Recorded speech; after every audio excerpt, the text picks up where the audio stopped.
Shalom frères et sœurs. Alors ce soir, j'aimerais partager quelque chose avec vous. Souvent quand nous arrivons en Christ, quand nous avons accepté Christ, nous sommes sauvés, nés de nouveau. Autant qu'enfants de Dieu, ce qui est légitime, nous nous posons la question, et moi aussi, ça m'est arrivé, nous nous posons la question, mais quel est mon appel? Pourquoi Dieu m'a fait venir sur cette terre? Quelle est ma mission? Alors j'aimerais te dire ce soir que tu as une mission. Tu as une mission. La mission de la réconciliation. Ta mission se trouve dans Matthieu 28, 19. Je lis. Allez, Dieu te dit, il te dit, ta mission, c'est va. Va, fais de toutes les nations des disciples. Baptise-les au nom du Père, du Fils et du Saint-Esprit. J'aime le verset 20 aussi qui va avec. Et enseigne-leur à garder tout ce que je vous ai prescrit. Et voici, je serai avec toi tous les jours jusqu'à la fin du monde. Je tiens à dire que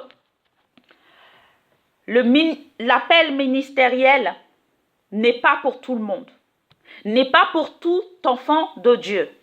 Nous ne sommes pas tous appelés à être apôtres, pasteurs, enseignants, évangélistes et prophètes. Car ces appels-là sont réservés à certaines personnes et c'est Dieu seul qui appelle ces gens-là. Ça ne se fait pas par le vouloir d'un homme ni d'une femme, mais c'est Dieu qui appelle. Enfin bref. Je tiens à dire aujourd'hui que l'appel que tu as, l'appel pour moi qui est le plus grand, c'est la réconciliation. Et j'aimerais que tu réalises que il y a des gens qui t'attendent dehors, qu'il y a des femmes et des hommes qui t'attendent dehors, que ces gens-là attendent que tu te lèves, que ces gens-là attendent que tu leur parles du royaume, que tu leur prêches l'évangile afin d'être sauvés. Et j'aimerais te dire que si tu ne décides pas de te lever, si tu ne te lèves pas, ces gens-là vont continuer à t'attendre. Et ils vont continuer à soupirer. Ils vont continuer à soupirer et attendre que tu arrives. Et que tu leur parles du royaume. Alors j'aimerais te dire, au lieu de chercher ton appel ministériel, comme j'ai dit, l'appel ministériel n'est pas pour tout le monde. Mais si tu veux savoir ton appel, prie et demande à Dieu. Et sache que si Dieu ne te répond pas, c'est que ce n'est pas le moment. Mais quand tu auras décidé de te lever pour évangéliser, tes traits de caractère, ta façon de faire, vont t'amener à savoir ton appel ministériel. J'aimerais te dire que tu dois te lever. Tu dois te lever pour la dernière moisson. Tu dois te lever pour évangéliser. Tu dois te concentrer sur le royaume de Dieu et sa justice d'abord. J'aimerais te dire que si tu te lèves, Dieu accomplira de grandes choses à travers toi. J'aimerais que tu ne regardes pas à gauche, à droite. J'aimerais te dire, ne regarde pas ceux qui ne se lèvent pas, mais regarde à l'envie, le désir que Dieu a mis dans ton cœur. J'aimerais aussi te fortifier en te disant que souvent nous refusons d'évangéliser ou nous avons peur parce que nous n'avons pas compris que quand nous nous levons, c'est Dieu qui se lève. J'aimerais que tu réalises que quand tu décides de te lever, c'est Dieu, c'est le Saint-Esprit qui se lève. Quand tu parles, c'est le Saint-Esprit qui parle. C'est le Saint-Esprit qui convainc de jugement et de péché. J'aimerais te dire, quand tu te positionnes, ce n'est plus toi qui te positionnes, mais c'est le Saint-Esprit qui se positionne. Quand tu parles, ce n'est plus toi qui parles, mais c'est le Saint-Esprit qui parle. Et c'est le Saint-Esprit qui convainc. Et c'est Jésus qui sauve. J'aimerais te fortifier en te disant que même si tu évangélises, même si tu parles aux gens de Jésus et que les gens n'acceptent pas Jésus le jour même, mais tu auras semé dans leur cœur et c'est Dieu qui fait croître. Peut-être peut-être le jour même, ils ne vont pas être sauvés. Mais mais cette semence sera dans ces paroles seront semées dans leur cœur. Et le moment venu, le moment opportun, le moment de la détresse ou d'autres moments, ils se rappelleront de ces mots. Quand j'évangélise, souvent je dis aux gens, quand vous vous retrouverez devant Dieu, vous ne direz pas, je n'ai pas entendu la bonne nouvelle. Vous n'aurez plus d'excuses. Et j'aimerais te dire que du moment où tu parles de Dieu, du moment où tu annonces le royaume, le travail est déjà fait. Et c'est l'évangélisation que Dieu regarde. Ta récompense, c'est ça ta récompense. Et j'aimerais te dire qu'il y a une joie dans le cœur. Et dans le ciel aussi, tu le sais. Mais il y a une joie dans ton cœur personnel quand quelqu'un est sauvé. Car nous sommes sur cette terre pour ça. Dieu nous a créés pour ça.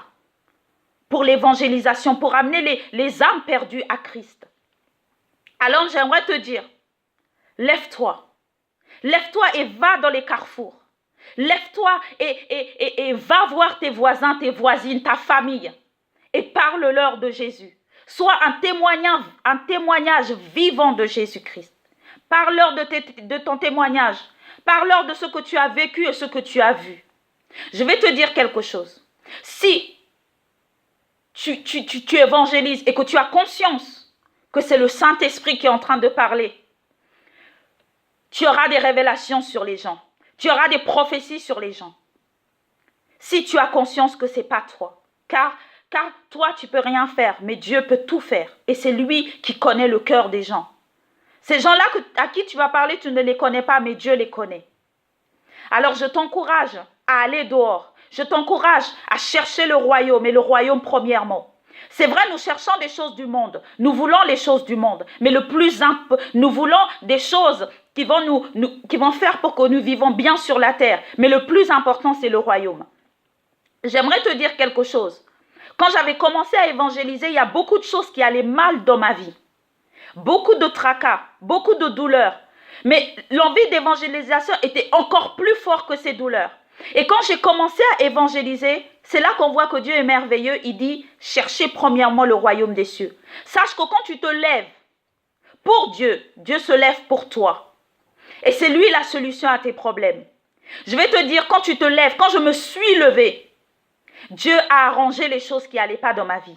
J'ai vu des miracles dans ma vie parce que j'avais décidé de me lever pour lui. Et lui, il s'était levé pour moi. J'aimerais te dire, lève-toi. Ne regarde pas à tes problèmes, mais lève-toi. Et j'aimerais dire aux gens aussi qui disent que je ne ressens pas l'envie d'évangéliser, je n'ai pas envie. Je comprends très bien que l'appel ministériel de l'évangélisation, des personnes qui sont appelées au ministère d'évangélisation ont ce soir cette envie, ce feu. Mais je vais pas m'appesantir là-dessus. J'aimerais simplement dire que si tu n'as pas envie d'évangéliser, si tu ne sens pas l'envie, va devant Dieu.